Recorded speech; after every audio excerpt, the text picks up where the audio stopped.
하나님 말씀 보겠습니다. 우리 잘 아는 말씀인데 요즘 또 우리가 서로 격려가 필요해서 근데 이 말씀을 준비하고 보니까 또 너무 익숙해서 좀 걱정이 됐습니다만 그래도 오늘 어제가 아니죠. 오늘 새벽 12시 50분부터 깨 있어가지고 이 말씀에 묵상하고 이 말씀에 또 더하고 빼고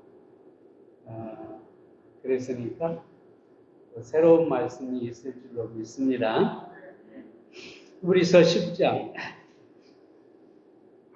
23절부터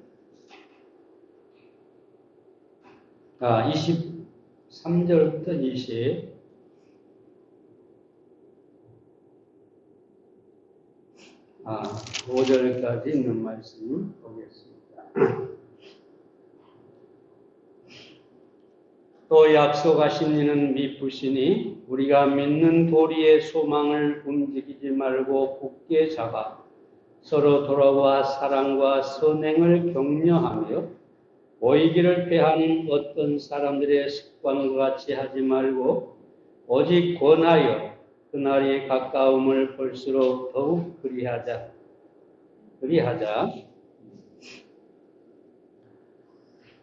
미국의 불지의 제조업체인 GE라고 하죠.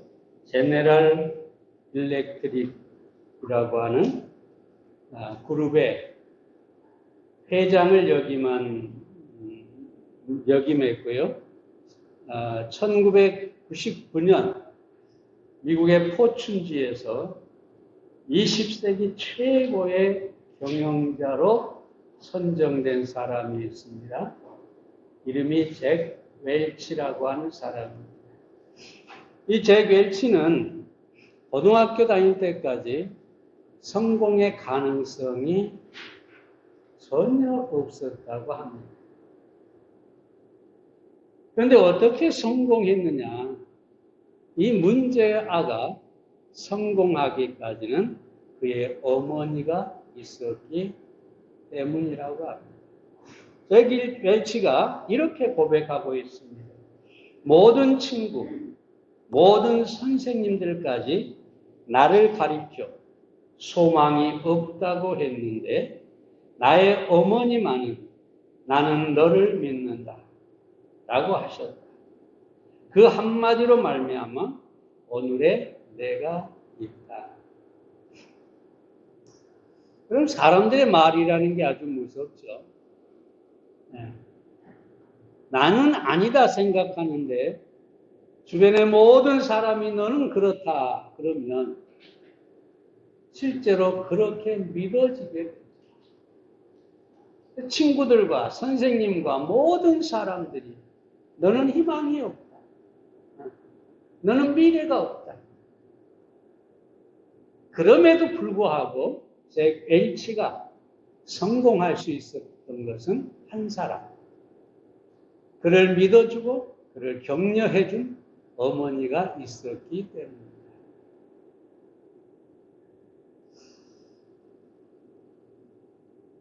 우리는 그 어느 때보다 서로 격려해야 할 어려운 시기를 보내고 있습니다. 우리가 누군가를 격려하려면 어떻게 해야 하는지 오늘 몇 가지로 말씀을 드리겠습니다. 첫째로 약속의 소망으로 우리는 격려해야 합니다. 23절 봅니다. 또 약속하신 이는 미쁘시니 우리가 믿는 도리의 소망을 움직이지 말고 굳게 잡아라고 합니다. 여기서 우리가 생각해야 할 단어는 약속입니다. 여러분, 히브리서 10장의 주제는 예수님께서 십자가에서 단번에 영원히 이루신 속죄로 말미암은 죄 사함입니다. 그리고 속죄의 은혜로 우리가 하나님께 나아갈 수 있게 된 특권을 이야기하고 있습니다. 12절 말씀 봅니다. 오직 그리스도는 죄를 위하여 한 영원한 제사를 드리시고 하나님 우편에 앉으사라고 합니다. 예수님께서 단 한 번만에 영원히 우리의 죄값을 위해서 제사를 드리셨습니다. 우리 모두가 잘 아는 내용이죠. 단번에 영원히. 이걸 영단번이라고도 하죠. 예수님께서 십자가에서 단번에 영원히 우리의 죄값을 지불하셨다. 여기에서 우리가 세 가지 은혜를 생각할 수 있어요. 먼저 우리가 은혜로 거룩함을 얻었다는 것입니다. 10절 말씀을 봅니다. 이 뜻을 쫓아 예수 그리스도의 몸을 단번에 들이심으로 말미암아 우리가 거룩함을 얻었노라. 자 보세요. 우리가 거룩함을 얻었노라. 이 시제를 보십시오. 앞으로 거룩하게 되는 것이 아니라 이미 우리가 거룩함을 얻었다. 거룩하신 하나님의 백성이, 거룩하신 하나님의 거룩한 백성이 된 것이죠. 그래서 거룩하신 하나님과 우리는 사귐을 얻게 되었습니다. 이것이 은혜입니다. 나는 거룩하지 않는데, 머리끝부터 발끝까지 죄투성인데, 마치 더러운 걸레와 같은데, 우리의 죄는 먹과 같이 검은데, 하나님께서 그런 나를 십자가로 말미암아 거룩하게 하십니다. 은혜지. 나는 하나님 앞에 더 이상 걸레와 같은 죄인이 아니라 거룩한 성도가 된 것입니다. 두 번째 은혜는 온전한 죄 사함을 얻었다는 것이죠. 17절, 18절 말씀 잘 알지만 보겠습니다. 또 저희 죄와 저희 불법을 내가 기억지 아니하리라 하셨으니 이것을 사하셨은즉 다시 죄를 위하여 제사 드릴 것이 없느니라. 예수 그리스도를 믿는 사람은 죄 사함을 받았습니다. 과거와 현재와 미래의 모든 죄까지 한 번에 영원히 사함을 받았습니다. 만약 우리의 과거의 죄만 사함을 받았고 미래의 죄가 사함받지 못했다면 우리는 범죄할 수밖에 없기 때문에 하나님의 심판을 받아야 되고 죄값을 지불해야 할 것입니다. 만약 그렇지 않더라도 예수님께서 또다시 오셔서 우리의 미래의 죄를 위해 제사를 드려야 할 것입니다. 십자가를 져야 할 것입니다. 그러므로 예수님의 십자가와 그 보혈은 단번에 영원히 과거의 사람과 미래의 사람까지 모든 믿는 자의 죄를 단번에 갚아 주신 것입니다. 그래서 예수님이 십자가에서 우리의 모든 죄를 다 갚으시고 죄값을 지불하셨기 때문에 하나님께서 우리의 죄를 기억하지 아니하신다. 하나님이 기억하지 않는 죄를 심판할 수 없는 것이죠. 하나님 앞에서 사라져버린 죄를 하나님이 심판할 수 없는 것입니다. 여러분의 죄와 나의 죄는 하나님 앞에서 이미 사라졌고 하나님이 기억하지 않습니다. 그래서 뭐라고 합니까?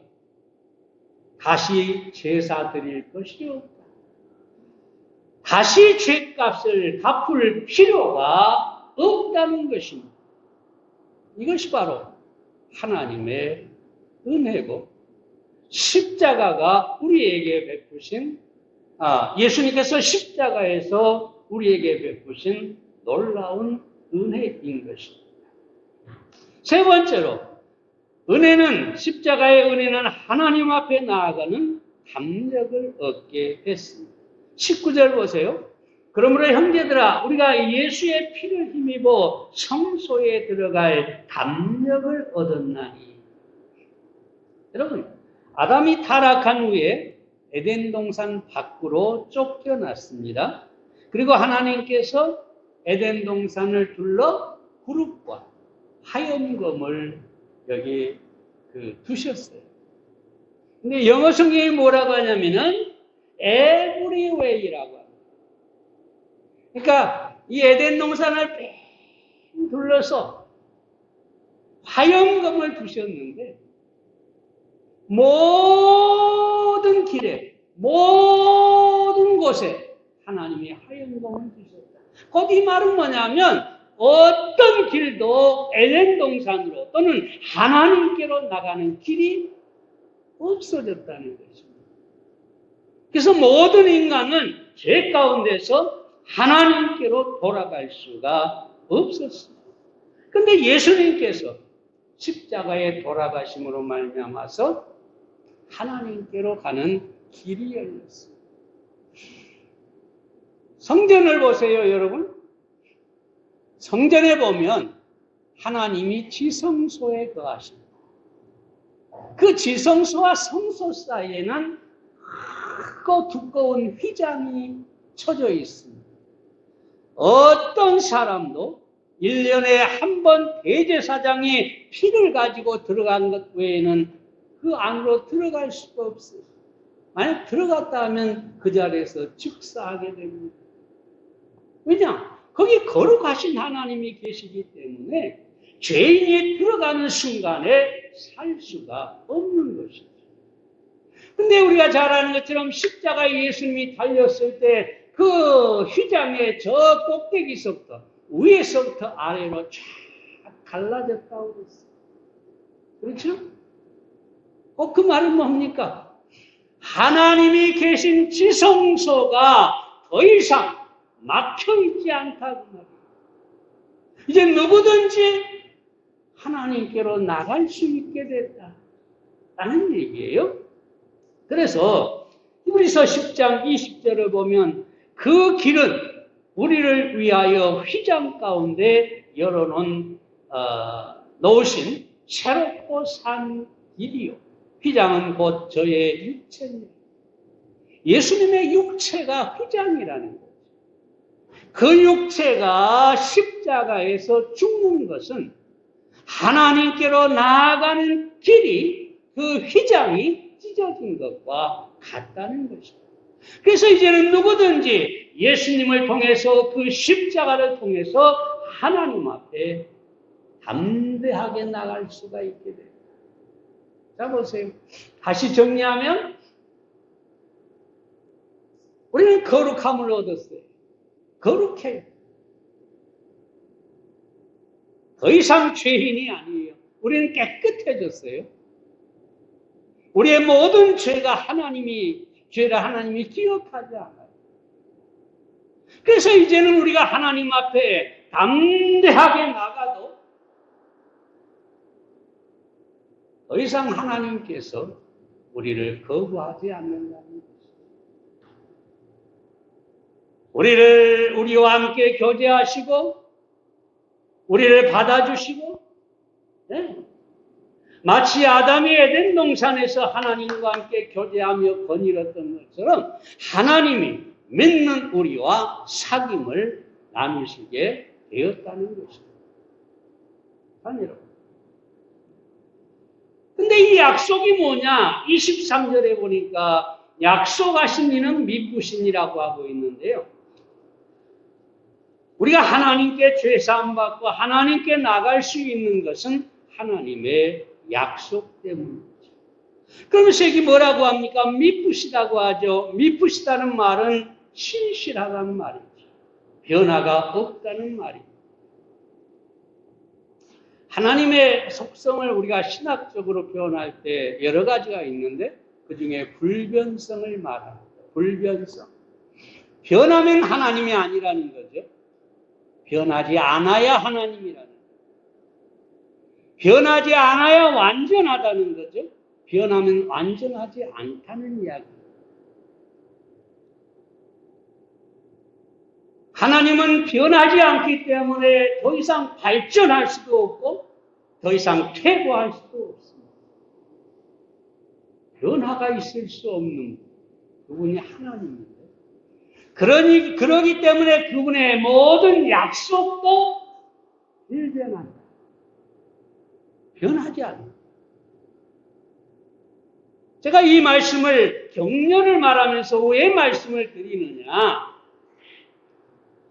우리가 다른 사람을 격려하고 위로하고 세울 때 하나님의 약속의 말씀으로 격려해야 된다는 것이죠. 내가 1000마디, 10,000마디 말을 해서 격려하는 것보다 하나님의 말씀의 약속을 가지고 격려하면 그 약속의 말씀이 그 사람을 붙잡고 세워주고 소망을 갖게 한다는 것입니다.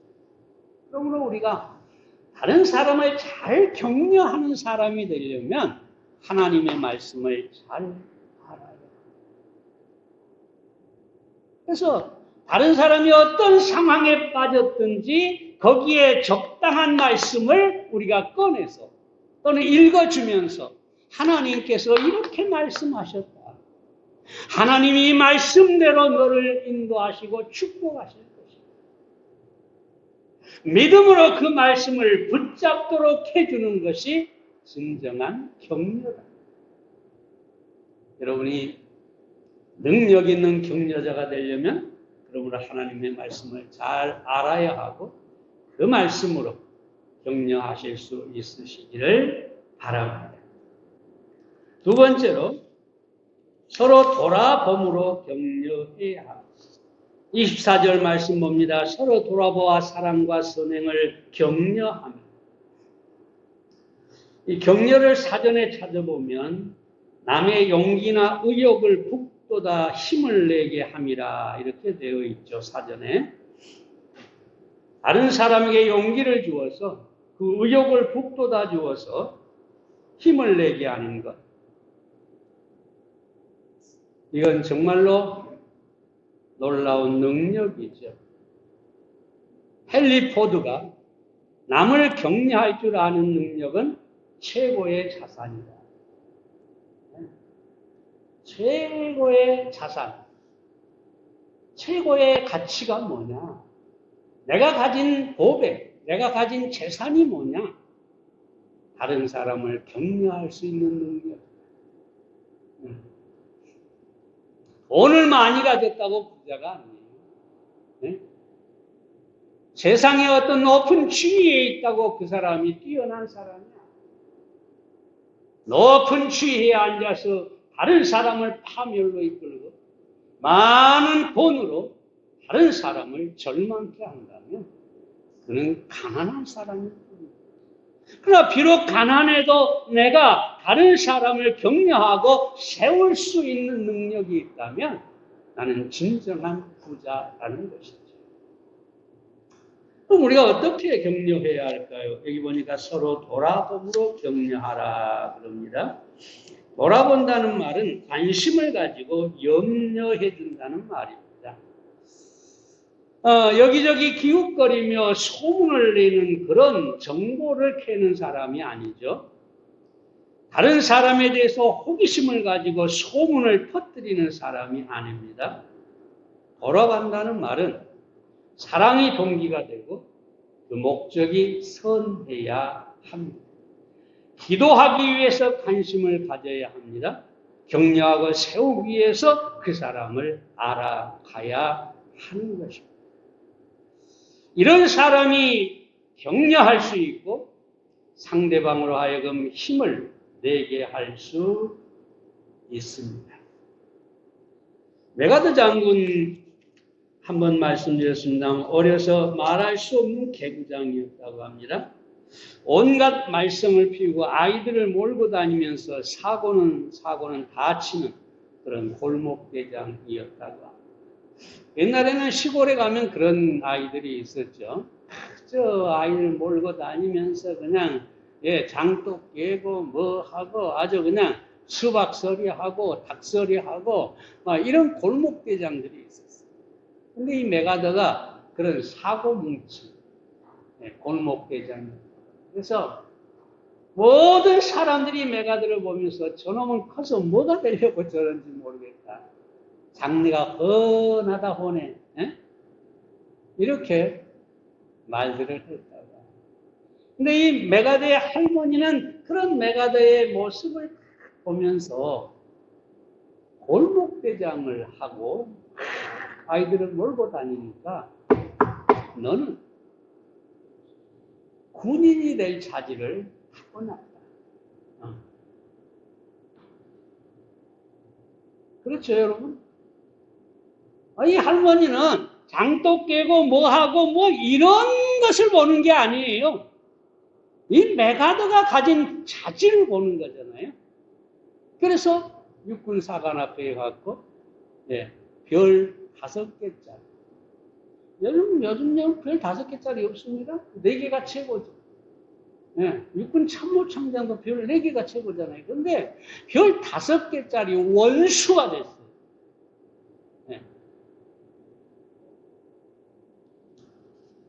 여러분, 왜요? 그 할머니의 눈이 항상 메가더를 지켜보고 메가더가 어떤 성향을 가진 아이인지를 잘 알았기 때문에 격려할 수가 있었다는 것입니다. 레오나르도 다빈치가 이렇게 얘기합니다. 아는 것이 적으면 사랑하는 것도 적다. 다시 바꿔 말하면 아는 것이 많으면 사랑하는 것도 많다. 상대에 대해서 아는 만큼 사랑하게 되는 것이죠.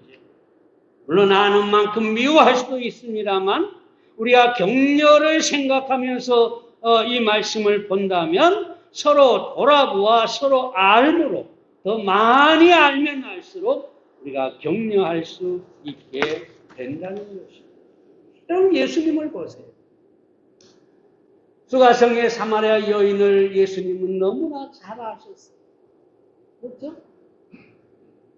한 번도 만난 적이 없는 여인이에요. 근데 너무나 잘 아세요. 그래서 이 여인에게 뭐라고 합니까? 네가 본래 남편이 다섯이 있었다. 지금 동거하는 남자는 남편이 아니다. 얼마나 자세하게 합니까? 근데 이렇게 단순히 객관적인 사실만 아는 것이 아니라 이 여인이 얼마나 목말라하고 얼마나 그 영혼이 갈급하고 얼마나 괴로운 가운데 있는가를 너무나 잘 알고 있어요.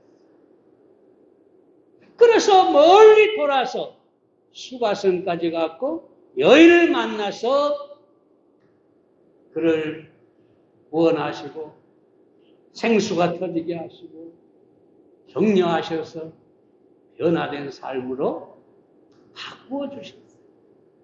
왜요? 아셨습니다. 삭개오를 보세요. 모든 사람이 존재하는 삭개오예요.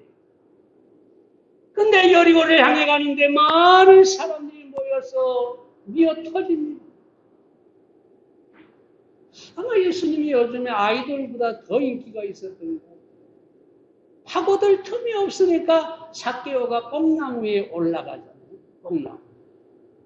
거기서 이렇게 내려다보는데 예수님 뭐라고 합니까? 이전에 한 번도 삭개오를 만난 적이 없어요. 그래서 삭개오가 예수님의 얼굴에 한 번이라도 보려고 올라간 거죠. 근데 예수님 뭐라고 합니까? 삭개오야. 삭개오야. 그 삭개오야 하는 이름 부르는 순간에 예수님이 나를 알고 계시는구나. 이 삭개오는 세리였고 그래서 유대인들이 그의 집을 가지를 않아요. 다시 말하면 왕따를 시키고 교제를 하지 않아요. 그런데 예수님이 내가 오늘 내 집에 유하여야 하겠다. 예수님께서 삭개오를 너무나 잘 알았기 때문에 격려할 수가 있었다는 것입니다. 우리는 다른 사람에 대해서 격려할 수 있으려면 관심을 가져야 해요. 잘 알아야 합니다. 단순히 어떤 객관적인 사실만 아는 것이 아니라 그 마음이 얼마나 아픈지, 얼마나 고통스러운지, 얼마나 절망을 하고 있는지 알아야 합니다. 그리고 그렇게 알 때 우리는 진정한 격려를 할 수가 있을 것입니다. 여러분, 아는 만큼 사랑한다는 사실을 기억하시고, 아는 만큼 격려할 수 있다는 사실을 기억하시고, 여러분이 누군가를 더 깊이 사랑으로 알아가시기를 바랍니다.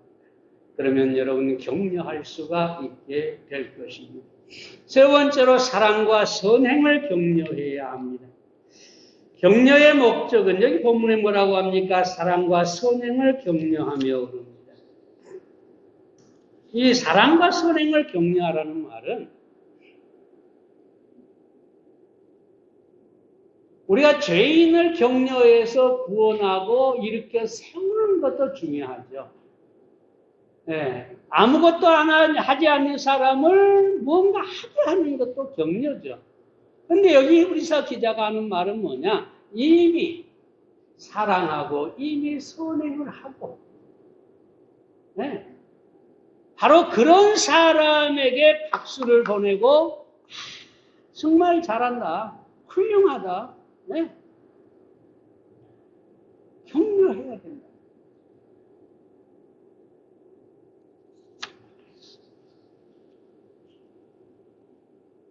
얼마 전에 그 목사님 사모님이 한 분 아프다고 그랬잖아요. 시골 가서 그냥 그 어려움 가운데 어찌됐든 자연치유를 해보다고 했는데 아파가지고 더 어려워졌어요.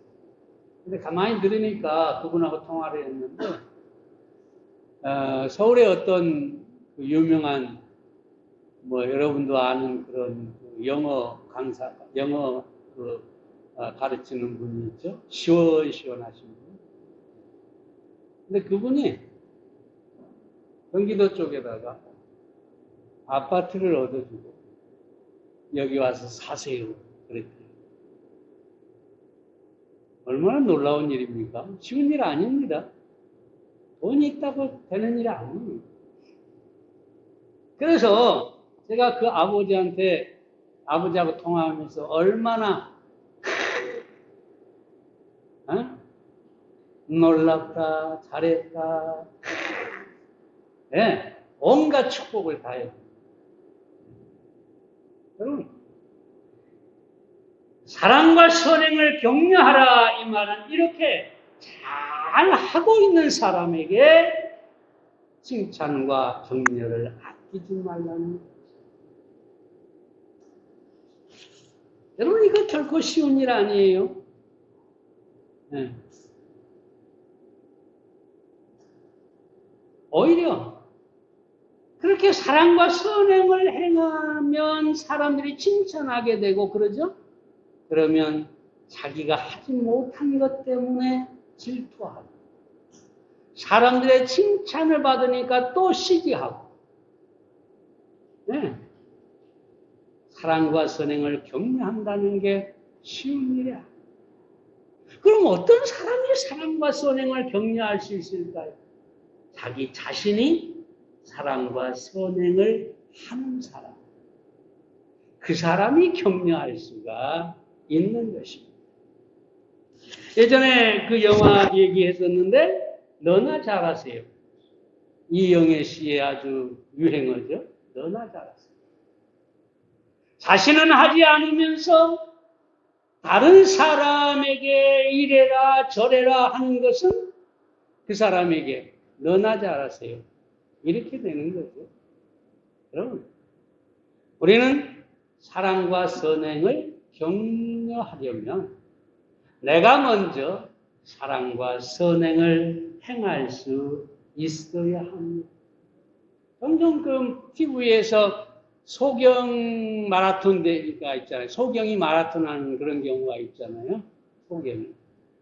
근데 여러분, 소경이 혼자 마라톤 할 수 있을까요? 없어요. 없어요. 앞에 안 보면 어떻게 마라톤을 해요? 그냥 짧은 길은 뛸 수 있겠지만 마라톤을 할 수는 없잖아요. 그래서 반드시 이 소경 마라토너 옆에 정상적인 마라토너가 하나 따라 붙죠. 그리고 두 사람의 손목에 끈을 묶죠. 응?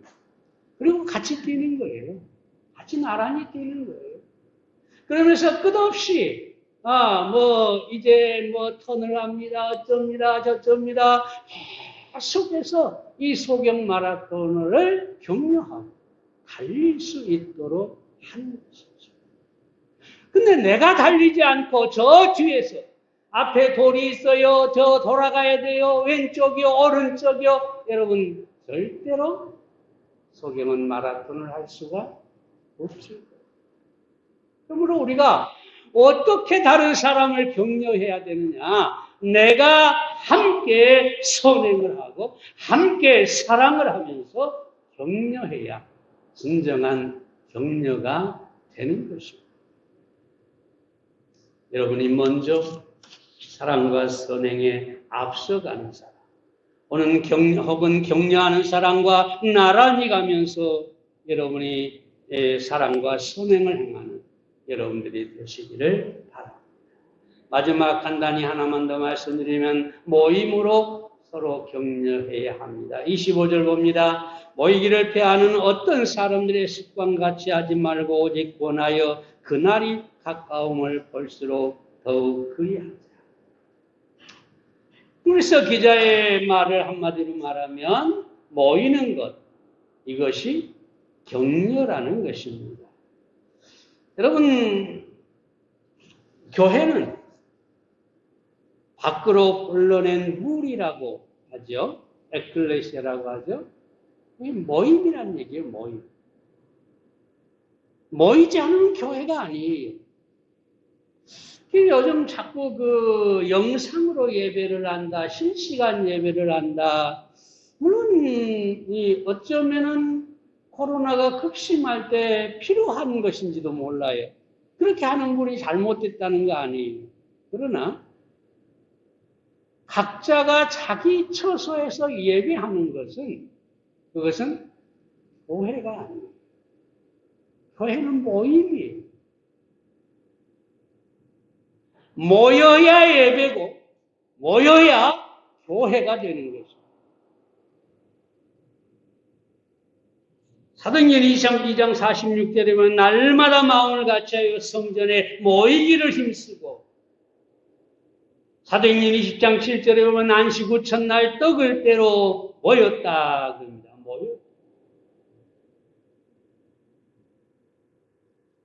이 모임이 있어야 서로가 격려하게 되고 격려를 받게 되는 것입니다.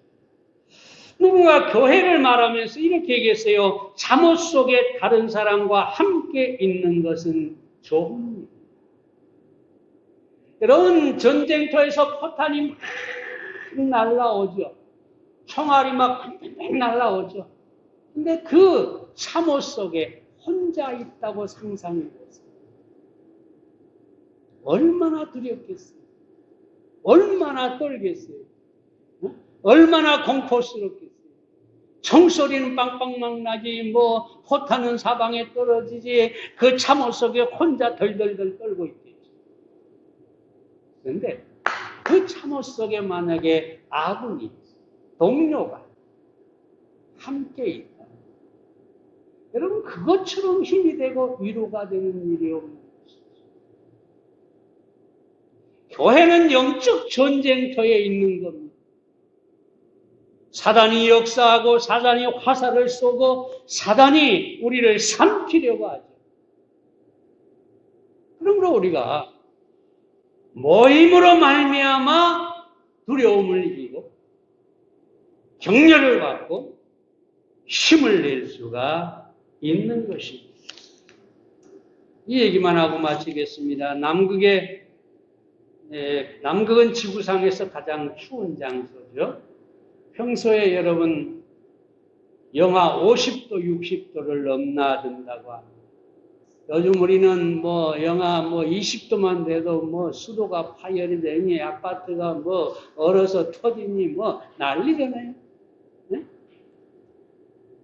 이번에 영하 10 몇 도인데 우리 아파트도 아래층들은 베란다가 얼어가지고 물이 빠지질 않고 이런다고 방송이 몇 번 나오죠. 근데 여러분, 50도, 60도 영하 생각해. 근데 문제는 거기에 펭귄들이 산다는 거예요.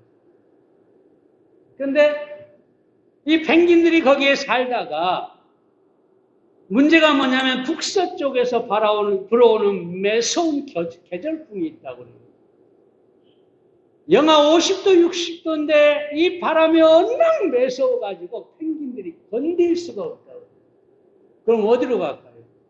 따뜻한 남쪽 지방으로 갈까요? 아니요, 반대로 영하 70도가 되는 곳으로 간답니다. 그곳이 어디냐? 남극점이라는 곳이죠.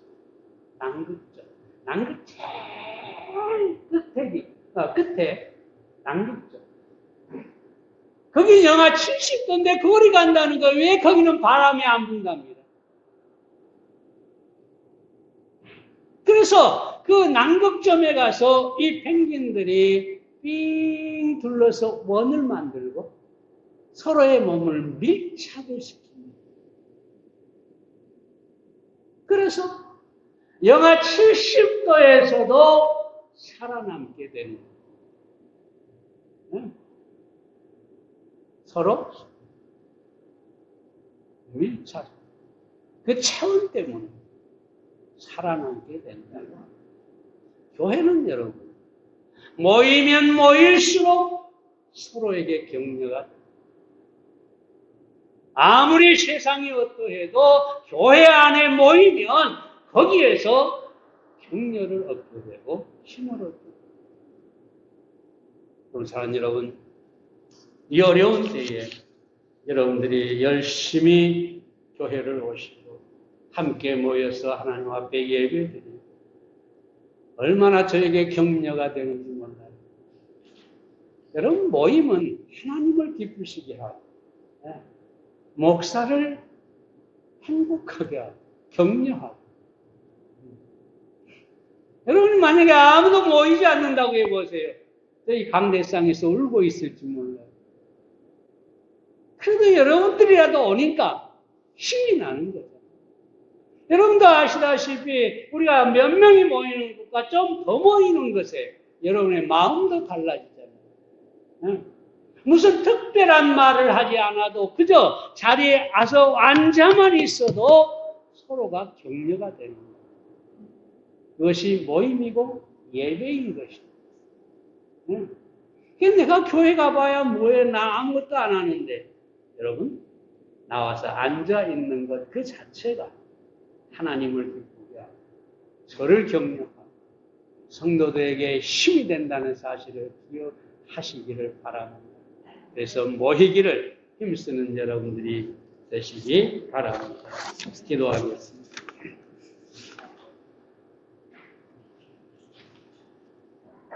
살아계신 아버지 하나님, 오늘